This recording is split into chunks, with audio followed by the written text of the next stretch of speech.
Muy buenas noches, señoras, caballeros, bienvenidos a Tiempos Modernos. Seguro que usted, por supuesto, ha oído hablar de Simón Bolívar. Seguro que además hoy en las noticias todos los días le hablan de revoluciones bolivarianas, porque he aquí que 200 años después aquella figura de la emancipación hispanoamericana se ha convertido en referente de nuevos regímenes. Y no cabe duda de que Simón Bolívar fue un gran hombre. Lo que pasa es que a veces los grandes hombres son también grandes carniceros. Y eso es lo que le ocurrió precisamente a Simón Bolívar. ¿No le han contado nunca esta historia? Bueno, nosotros hoy lo vamos a hacer.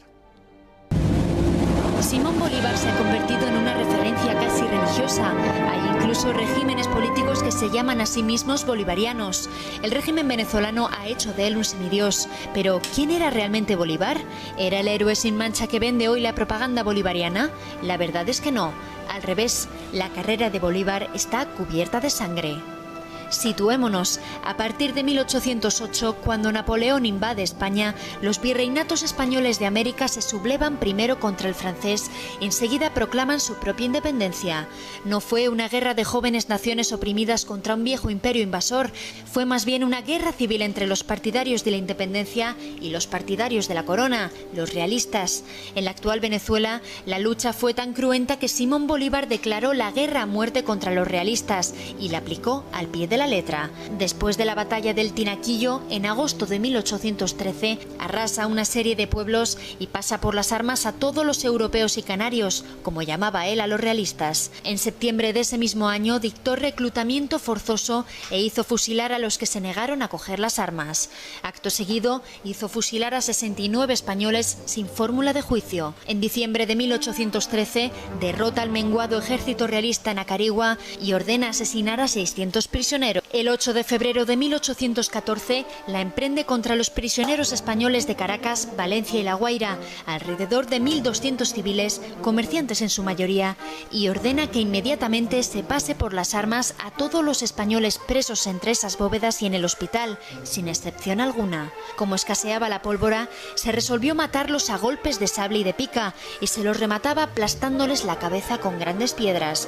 A los ancianos e impedidos se los llevó al patíbulo amarrados a sus sillas. Pese a las súplicas del arzobispo de Caracas, Bolívar consumó la matanza. El último parte de la carnicería informa de que también se ejecutó a los que se hallaban enfermos en el hospital. Estos son solo unos pocos episodios en la carrera de sangre de Simón Bolívar, sin duda el más cruel y despiadado de los libertadores hispanoamericanos.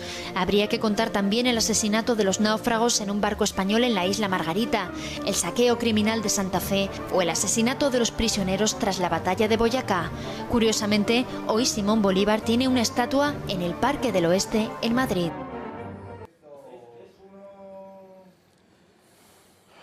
Paul Victoria, muy buenas noches. Buenas Bienvenido noches. a Tiempos Modernos, que te estrenas hoy aquí en este programa con una figura que tú evidentemente conoces bien porque tú eres colombiano y en Colombia, bueno, no tiene ¿cómo decir?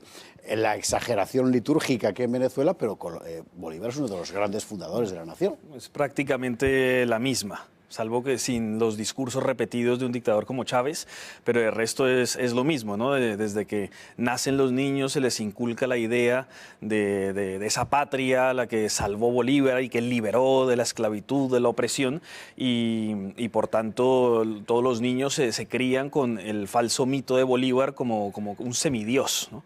Y cosa muy alejada de la realidad. Vamos a empezar por el principio, 1808, nosotros estamos peor que nunca, incluso peor que hoy, que ya es decir, los virreinatos en Hispanoamérica empiezan a levantarse, unos contra el francés, otros contra el rey de España, y por medio aparece, entre otras cosas, la mano inglesa, que en el caso de Bolívar es particularmente importante.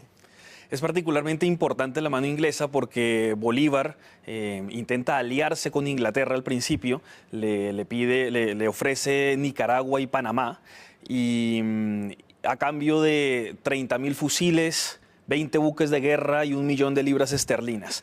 Pero después, cuando se recrudecen las cosas, el gobierno el antigobierno, mejor dicho, de estos revolucionarios, piensan venderle las Américas a Inglaterra y piensan jurarle fidelidad y lealtad al monarca de Gran Bretaña.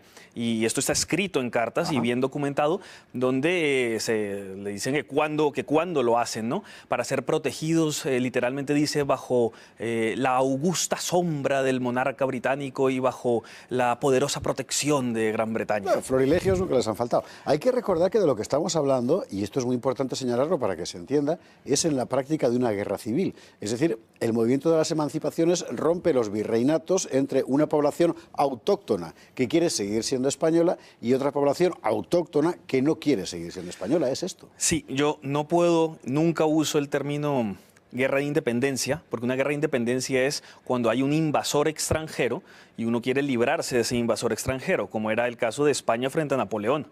En este caso no, porque era la misma familia. No se podría decir que los españoles eran foráneos invadiendo Colombia porque Colombia no existía. O sea, fue fundada por España, mejor dicho, el Virreinato de la Nueva Granada, y era todo parte, provincias de la misma nación española, ¿no? Del mismo... De ambos hemisferios, como decía la Constitución de Cádiz. Exactamente, la España allende el mar y la España ibérica. Entonces, lo que ocurre es una guerra fratricida, una guerra civil, una guerra de secesión, donde además no son ni mucho menos indígenas y negros los que se levantan contra la monarquía española, ni mucho menos, sino que son los criollos, o sea, los hijos de españoles que se levantan contra sus padres. Contra sus padres y contra sus hermanos, porque buena parte de sus hermanos permanecían fieles a la corona española y les parecía una aberración lo que estos guerrilleros subversivos querían hacer. En el caso de Bolívar es particularmente interesante en ese sentido porque el hecho es que el levantamiento en la Nueva Granada, que es como se llama el Virreinato del Norte, lo que es Colombia, Venezuela, etcétera, fracasa y se tiene que marchar. Y es en 1814, España aún no ha levantado cabeza, cuando declara la guerra a muerte, que se llama así, esa declaración que él firma en ese cuadro que estamos viendo ahí, y la guerra a muerte es contra su gente. Sí, contra sus hermanos. Bolívar hace una... Europeos y canarios, dice él, pero ¿qué europeo de canarios? Ayer era tu vecino.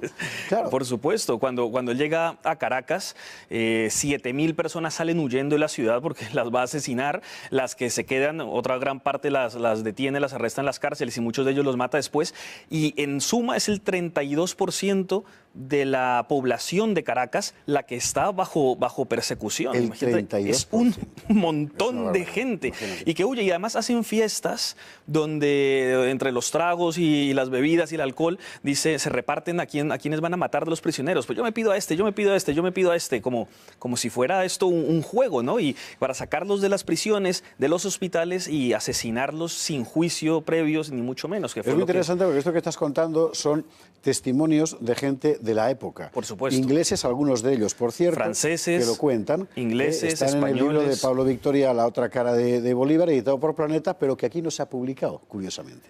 No, está aquí. Ese libro, efectivamente, es una cosa interesante. Por algún motivo no se publicó en España. Bueno, el hecho es que todo eso va ocurriendo y es un auténtico baño de sangre porque España tarda mucho en reaccionar por su situación.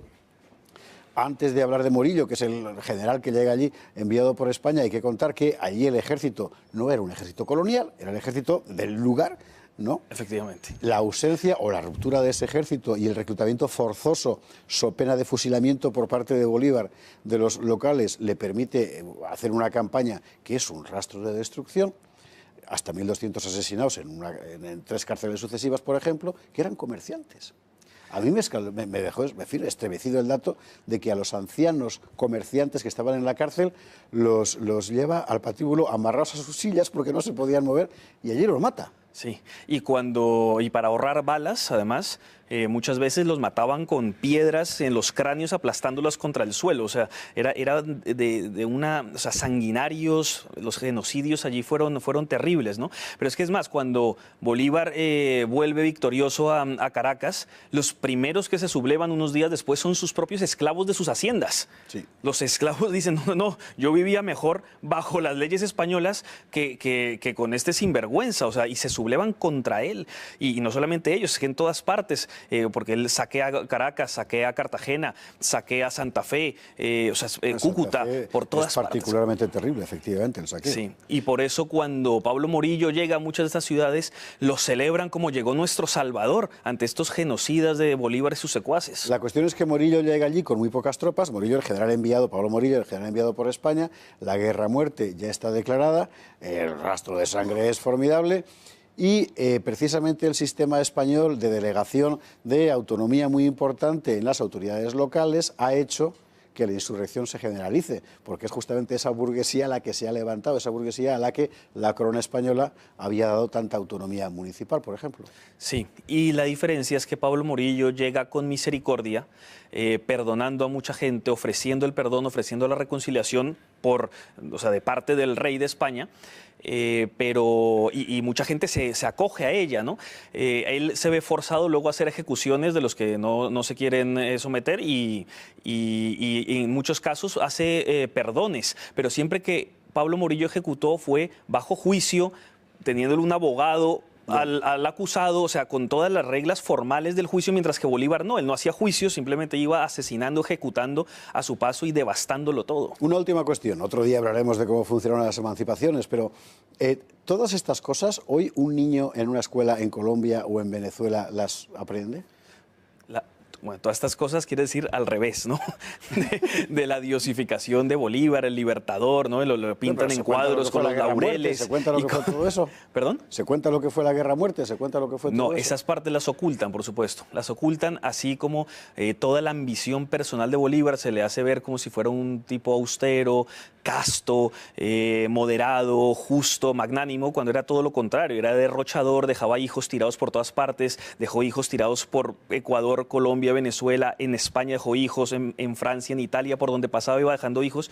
Pero es que así también fue su padre y hay que entender cómo fue esa manera en que Bolívar se gestó en esa familia que tanto por la parte paterna como materna heredó mucha crueldad y su padre era un conocido violador de mujeres. El obispo de Caracas tenía que proteger a las mujeres y muchas de ellas casadas porque se la pasaba tratando de abusar de ellas. Y esto era muy conocido en la época y todo esto está documentado. Pero no solamente eso, sino que el resentimiento de Bolívar contra España, y esto creo que es muy importante entenderlo, no era solamente las ideas de igualdad, libertad de la Revolución Francesa, que también, sino era su propia gloria, pero su odio a España visceral, porque España le había negado unos títulos a su padre y abuelo, el marquesado de San Luis, y por el lado de su madre Palacios, conde Casa Palacios, y se les habían negado. Entonces él tenía el resentimiento de que no le habían dado la nobleza que él merecía, los títulos. Entonces él decía, pues contra España, ¿no? Y me gano mi propia gloria en estas ambiciones personales.